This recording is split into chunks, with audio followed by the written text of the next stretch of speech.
Böyle tam da iftarla sahur arasında yemekleri de yavaştan sindirirken adeta bir tatlı niyetine Hyundai'ın büyük boy SUV modeli Ioniq 9 bizi otomobiller konusunda heyecanlandırmayı başarırken onu satın almak için beklemeye değer mi?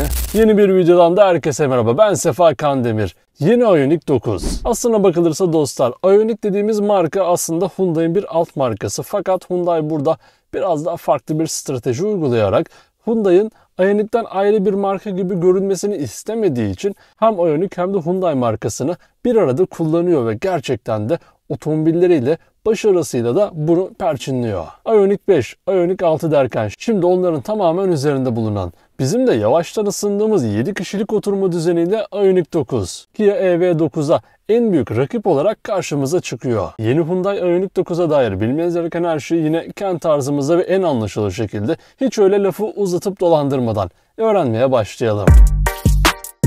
Yeni Hyundai Ioniq oyun değiştirici olarak lanse edildi ve gerçekten gerek tasarımı olsun, gerek 800 volt mimarisi olsun, gerekse uzun menzili olsun, ki artık bu uzun menzil kavramı da biraz değişecek ama yine de kendi segmentinde hatırı sayılır bir menzile sahip olmasıyla elektrikli otomobiller tarafında tercih edebileceğimiz seçenekler arasına girdi. Birazdan motor ve menzil seçeneklerine değineceğiz ama ısı pompası da, ki bu atık ısıyı geri dönüştüren bir ısı pompası da standart olarak sunuluyor. Ki burada Hyundai'nin kendi resmi sitesinde açıkladığı detaya göre sistem atık ısıyı geri dönüştüren bir ısı pompasına sahip ve aküden çok da fazla elektrik çekilmeden konforlu bir kabin sıcaklığını korumak için enerjinin verimli bir şekilde kullanılması bu ısı pompasıyla sağlanıyor.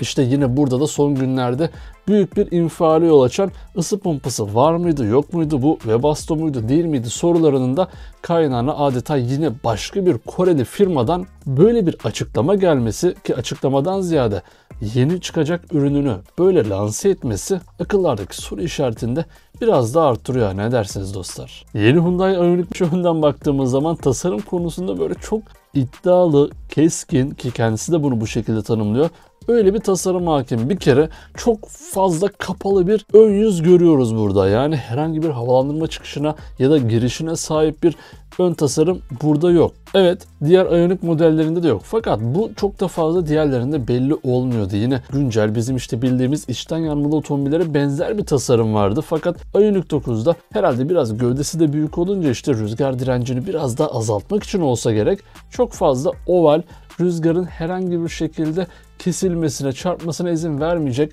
bir tasarım kullanılmış. Anafar grubu tamponun üzerinde yer alıyor dostlar. Üst tarafta burada normal gündüz ledlerini koymuşlar. Yine aslında hem böyle tasarım olarak birebir de kuzen olduğu, hem de isim olarak çok benzediği EV9'da hatırı sayılır bir tasarım farkının olduğu yeni Hyundai Ioniq 9'un ön tasarımı hakkında siz ne düşünüyorsunuz? Yorumlarınızı yorumlar kısmında bekliyorum. Profile geçtiğimizde ise ben EV9'a göre oyumu kesinlikle Ioniq 9'a veriyorum. Burada bir kere kameralı yan aynalar dikkatimi çekiyor. Bununla beraber bu çamurlukların üzerindeki tasarım detayı da yine benim dikkatimi çeken şeylerden oldu. Yani gerçekten devasa bir SUV olduğunu söylemeliyim. Öyle yabana atılacak küçük bir CSUV gibi değil. 7 kişilik oluşu zaten bunu başlı başına kendisi de itiraf ediyor ama yani bu devasa bataryaları zaten başka bir boyutta da taşıyamazdı. Yeni Hyundai Ioniq 9'un bu uzaktan Alpine jantlarını andıran jantları da 19 inçlik boyutta standart olarak geliyor. Tabi 21 inçlik jant seçeneğimiz de mevcut. Bu arada demiştim ya, tekerlerin üzerindeki bu garip tasarım dikkatimi çekiyor diye. Dostlar, bunlar arabanın gövde rengine göre renk değiştiriyor. Yani siz farklı bir renkte Ioniq 9 sahibi olursanız işte çamurlukların üst tarafları siyah, içerideki bu parçalar arabanın gövde renginde oluyor. Yani tasarım anlamında bence hareketli olmuş. En azından hani tasarımcılar bu çamurluk detayını nasıl değiştirebiliriz, nasıl burada bir fark yaratabilirizin sorusuna bu şekilde bir cevap bulmuş. Ayrıca tabii normal aynalı versiyonumuzda mevcut, ki belki de Türkiye'ye ilk başta bu şekilde gelir. Kameralı donanım belki çok daha sonra gelir ya da büyük opsiyon fiyatlarıyla satın alınabilir. Onun dışında boydan boya uzanan düz omuz çizgisiyle beraber net ve ne istediğini bilen bir otomobil görüyorum ben Ioniq 9'a baktığımda. Arka tarafa geçtiğimizde ise dostlar, gerçekten hani ben burada sussam, bir şey demesem bile sizin de gözünüze ilk başta bir otomobil kesinlikle geldi. Yani ben halen daha gözüm alışamadı. Buraya baktığım zaman Volvo diyesim geliyor. Özellikle de bu boydan boya böyle dikine uzanan farlar, daha keskin ve burada bagajın üzerinde kabartmalı şekilde Ioniq 9 yazısına yer verilmiş.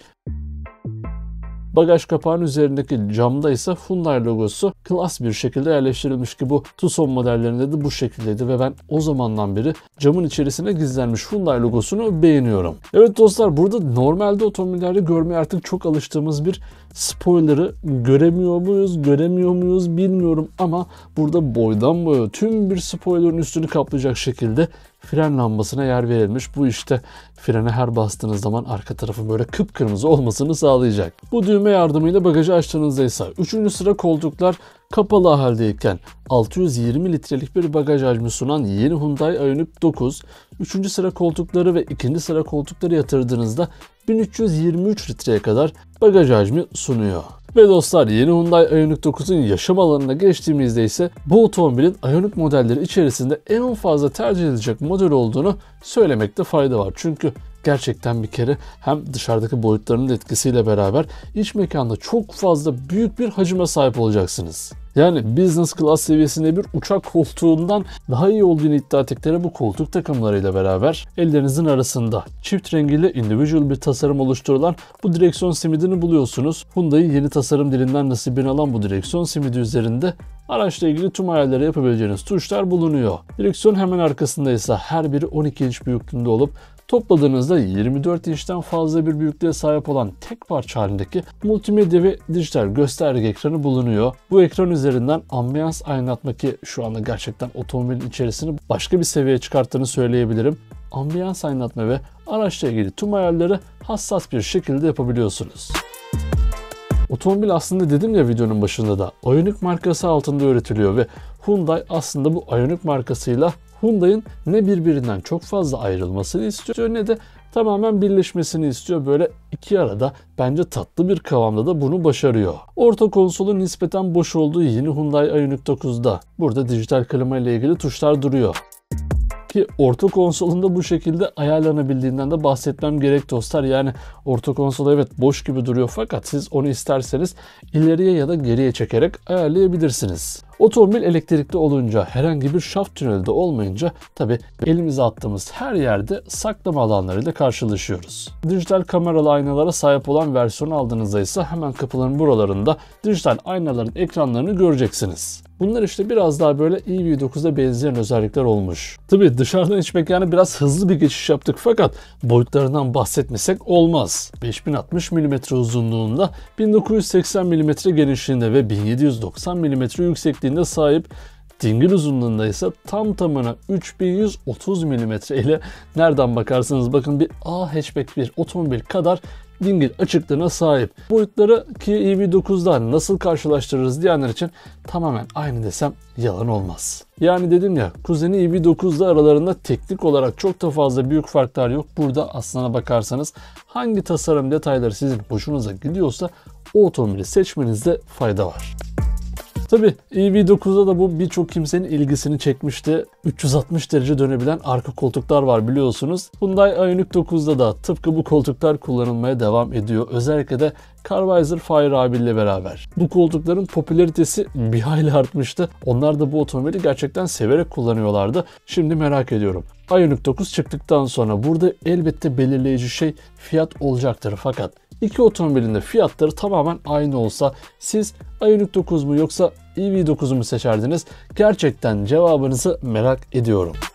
Yani iç mekanda sizi öyle çok da fazla yormayan, geniş, ferah, tam anlamıyla hem ailenizin hem de nereden bakarsanız bakın işinizin patronu olabilecek yeni Hyundai Ioniq 9 elektrikli otomobil olmasının yanı sıra uzun menziliyle de öne çıkıyor. İşte dostlar, bu uzun menzili ona verecek bataryanın hacmi tamına 110.3 kWh. 800 volt mimarisiyle geliştirilen yeni Hyundai Ioniq 9'un bataryaları tam dolu haldeyken WLTP'ye göre 620 kilometreye kadar sürüş menzili vaat ediyor. Bu bugüne kadar elektrikli otomobiller arasında gördüğümüz en uzun menzillerden bir tanesi diyebiliriz ama şimdi batarya hacmi de neredeyse bu elektrikli otomobillerin 2 katı kadar. Yani biraz sanırsam elektriğe düşkün bir otomobil ki bu kadar yüksek bir batarya hacminde yine de 620 km gibi bir sürüş menzilini maksimum olarak vaat ediyor. Minimum sürüş menzili ise soğuk havalarda özellikle de 345 kilometreye kadar düşüyor. Bunu da söylemekte fayda var. Performans değerleri de önemli tabi. Bu kadar ağır cüssesine rağmen sıfırdan 100'e 6.7 saniyede çıkabilmesi torkunun gücünü ve elektriğin hakkını nedenli verdiğini de gösteriyor ki maksimumda 200 km/saat son hıza çıkabildiğini de söyleyeyim. Ve 4 tekerden çekişte 600 Nm'lik Ioniq 9 için standart olarak geliyor. Elbette Ioniq 9 için henüz bir fiyat belirlenmiş değil dostlar. Fakat 70 bin ile 80 bin euro arasında bir fiyata sahip olması beklenen Ioniq 9 bugün hemen hemen bir EV9 kadar bir fiyata sahip olur diye tahmin ediyorum. Tabi şimdi siz soruyorsunuz EV9 ne kadar ki? 4 milyon 390 bin liradan başlayıp 5 milyon 400 bin liraya kadar uzanıyor. Hyundai Ioniq 9'un da ben aşağı yukarı bu fiyatlarda geleceğini tahmin ediyorum. Peki sizin fiyat tahminleriniz neler ve bu iki otomobil arasında hangisini tercih edersiniz ve hangi özelliğinden dolayı bunu da yorumlar kısmında beklediğimi söyleyeyim. Yeni Hyundai Ioniq 9'a dair baştan sona bilmeniz gereken her şey bu şekildeydi dostlar. Ben Ioniq 9'u gerçek anlamda beğendiğimi söylemeliyim. Hatta Kia EV9 karşısında da oyumu Ioniq 9'dan yana kullanıyorum. Peki siz yeni Hyundai Ioniq 9 hakkında ne düşünüyorsunuz? Aklınıza takılan her şeyi ve Ioniq 9 hakkındaki düşüncelerinizi yorumlar kısmında birlikte tartışabiliriz. Ayrıca sonraki videolardan anında haberdar olabilmek için kanalımıza abone olmayı, videoyu beğenmeyi ve sevdiklerinizle paylaşmayı da unutmayın. Bir sonraki videoda görüşmek üzere. Kendinize iyi bakın. Sağlıcakla kalın.